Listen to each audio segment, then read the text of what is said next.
Hey y'all, I have a question. Is Justice Ketanji Brown Jackson a DEI hire? Well, find out on today's episode of We Got Time Today.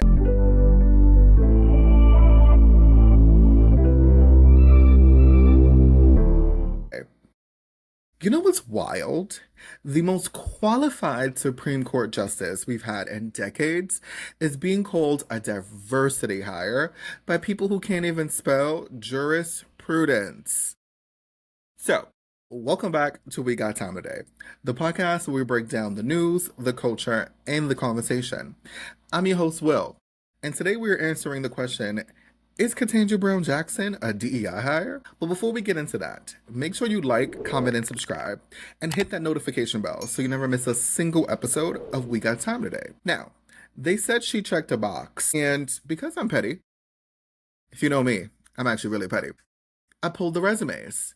And spoiler alert, their faves don't even come close.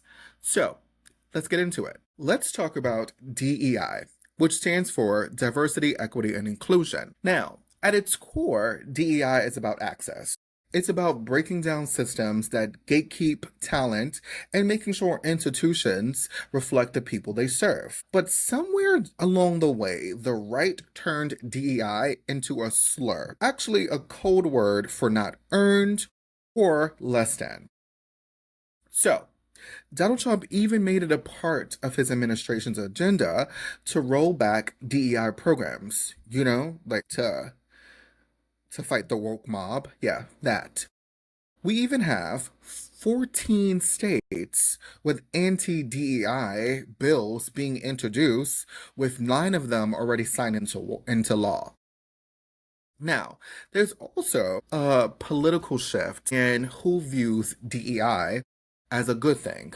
Now, this should be no shocker to anyone, but 42% of Republicans in 2024 saw this as a bad thing. I mean, it's very on brand for the Republicans at this moment. So, when President Biden, nominated Ketanji Brown Jackson, what did the usual suspects say? Well, she's only there because of DEI. It's affirmative action. She checked the box. Now, these are the same people who think legacy admissions and billion-dollar donations are just traditions. But when a brilliant black woman shows up with actual credentials, suddenly it's suspicious. Now, question. Ask yourself, why does diversity hire only get thrown around when it's a black woman receipts? Or should I say tweets? Because not necessarily are there receipts. But speaking of tweets, let us get into some of them that I felt to be really hilarious. So, we have, was Ketanji Brown Jackson a DEI hire? We have Ketanji Brown Jackson may in fact rival Kamala as the worst DEI hire ever, and we're stuck with her forever. Ketanji Brown Jackson is nothing more than a DEI hire. She has zero place on the Supreme Court of the United States. Ketanji Brown Jackson is a great example of how DEI feeds racial prejudice. When you elevate morons just because of their skin color, people get that mistaken idea that all people of that skin color are morons.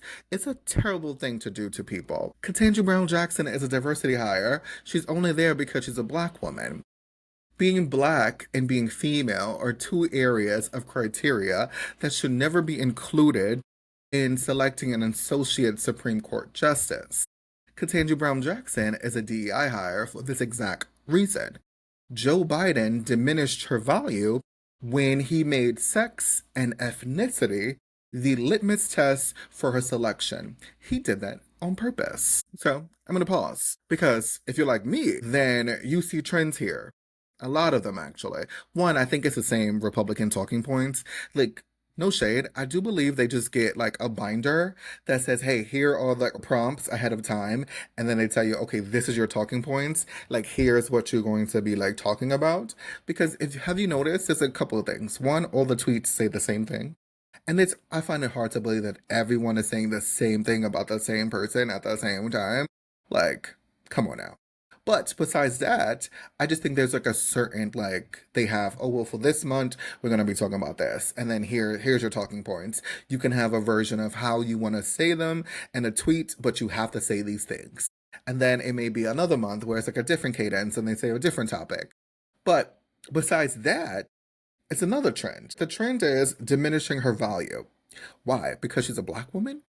Why? Because she's overly qualified? Why? Because she stands as a threat. So, if we are on this trip of diminishing her value, is she qualified or is she not? Because that's the question, right? Well, Justice Ketanji Brown Jackson is not just qualified, she's overqualified. She's a Harvard undergrad, magna cum laude. She graduated from Harvard Law School. She was the editor of the Harvard Law Review. She clerked for Justice Stephen Breyer on the Supreme Court of the United States.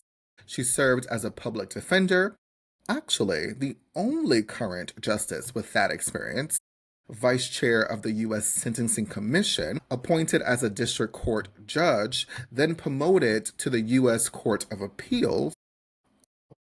And lastly, she was confirmed to the Supreme Court with dignity, poise, and a calm face, while those white male senators try to play gotcha. You remember that confirmation? You know what's crazy about that confirmation is I remember the photo that was taken afterwards or like during the confirmation hearing and you saw her daughter was looking at her so proud. Like that's what it's all about, right? You can't be what you can't see. And I thought that was a really proud moment for her daughter, but not only for her, but for other black girls out there who can see themselves in Justice Ketanji Brown Jackson. So when people say she only got there because she's black, what they really mean is, I'm uncomfortable seeing a black woman to be this damn prepared. So now, let's not get it twisted. They're not questioning her skills. They're mad that excellence doesn't look like them.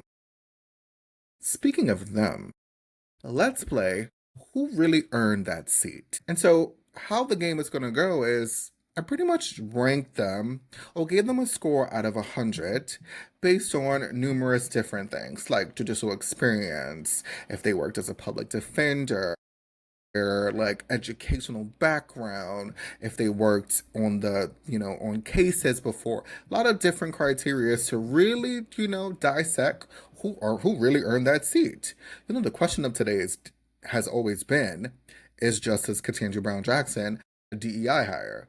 So there is a 6-3 conservative majority on this court. So 9 judges. Who really is a diversity hire? Is it Ketanji Brown Jackson? We shall see. So, up first, we have Clarence Thomas. So he gets a 60 out of 100. Yale Law, sure, yes. But he had no experience before being appointed. And he is silent during arguments, but he's loud in opinions. And his wife, Jenny Thomas, listen. I don't know, you see the headlines, right? How troubling are the payments and gifts to Jenny and Clarence Thomas? Wealthy GOP donors paid for Jenny Thomas's fur pelts and horns. So, yeah, scandal central. Scandal times 1,000. Yeah, Jenny Thomas is that girl. Yeah. Then we have Amy Coney Barrett. She gets a 65 out of 100. She just had 3 years on the bench with no trial experience, and she was rushed through confirmation like clearance sale holiday candy. Now, we all remember this because this was during COVID. Obviously, COVID had its own practices, right? But Amy Coney Barrett was rushed through that confirmation. You remember Mitch McConnell did everything in his power to stop Obama's picks to being on the Supreme Court, and then RGB, she passed away, RIP, and they rushed Amy Coney Barrett through. Now, she wasn't called a DEI hire. She's a woman. She wasn't called a DEI hire, especially because she was there to replace RGB. So, just keep that in mind. Then we have Brett Kavanaugh. Yale, beer. Great. Now, 12 years on the DC circuit, but mostly known for yelling during his confirmation and not writing the most brilliant opinions. Yelling, crying. There's a lot of spectacle during Brett Kavanaugh's confirmation hearing. It was actually really funny. I'm not even gonna lie. I actually enjoyed that confirmation hearing. It was a good one. to say the least. Then we have Neil Gorsh, right? He gets an 80 out of 100. Ivy, Oxford, clerked for Kennedy. He's an originalist with cowboy energy. So I like to say, calm down, Yellowstone. All right? Then we have Samuel Alito. He gets a 75 out of 100. Princeton, Yale, appeals court judge. But these days, Justice Alito is just mad. Like, he wrote that Dobbs decision like he was rage posting. And then we have Chief Justice John Roberts. He gets an 88 out of 100. Harvard, DC Circuit, corporate law background. He tries to keep the court from looking like a circus, but sometimes it gives 3 rings, if you know what I mean. And then we have Sonia Sotomayor. She gets a 92 out of 100. Princeton and Yale. She's Bronx born. Shout out to the Bronx, boogie down all day. Public prosecutor, a federal judge, and she was the first Latina on the court. And she's the queen of the spicy dissent. And then we have Alina Kagan, Harvard Law Dean, Solicitor General, brilliant, I might add, but she had no prior judicial experience. She's our favorite professor who makes you feel dumb, but also smart at the same time. I know, it's a skill. It's not too many people can do that. And then, obviously, we have Ketanji Brown Jackson, and she gets a 95 out of 100 for everything I listed in the beginning. Harvard, clerked for the Supreme Court of the United States. She's a public defender, appeals judge, sentencing reformer, the only one who's actually touched real lives and real courtrooms, and she writes legal opinions and not Fox News sound bites. So, if you were a hiring manager and you needed to hire today, and these are the resumes that came across your desk, who are you calling first? Exactly. So I think we can all answer the question that is Justice Ketanji Brown Jackson a DEI hire? And the answer is no. The actual DEI hires may be Clarence Thomas and Amy Coney Barrett. But, I'm not a mathematician or nothing, but I'm just saying. Now, here's the thing. When a Black woman enters a room that was never built for her, people don't see the work. They only see it as a threat. But Ketanji Brown Jackson didn't just slide in through the side door like people like to say. She walked through the front, holding every degree, every decision, and every win. But her experience matters. Not just because she's Black, and not just because she's a woman, but because her life informs her legal lens in ways none of her colleagues can match. She brings nuance, she brings compassion, and constitutional clarity to a court that desperately needs it. I don't know about you, but I know that I'm always seeing on the news, listening to podcasts, that we have an opportunity with the Supreme Court of the United States. The Supreme Court currently is in the bag of the conservative majority. And this is a court that should be as objective as possible, yet they're so subjective that it defeats the purpose. They might as well just be partisan, and they should be nonpartisan, but that's a conversation for a different day. Maybe I got time for that for another day. Who knows? Maybe that'll be a question I ask another day. Now, the wildest part of this all is how long it took us to get someone this qualified who just happens to be Black and just happens to be a woman. Now, let me be clear. Calling her a DEI hire isn't about qualifications. It's about control. It's about undermining excellence so that they can preserve white male mediocrity. Yes, I said it. Sue me. But we see, and even more importantly, we name it, right? Justice Ketanji Brown Jackson isn't an exception. She's the new standard. And for that reason, it makes a certain subgroup of people uncomfortable.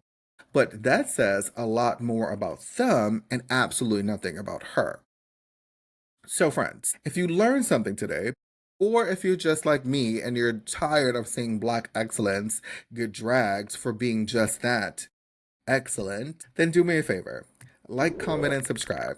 And tell a friend, because we got time today. Every episode, every truth, no apologies. Until next time, bye.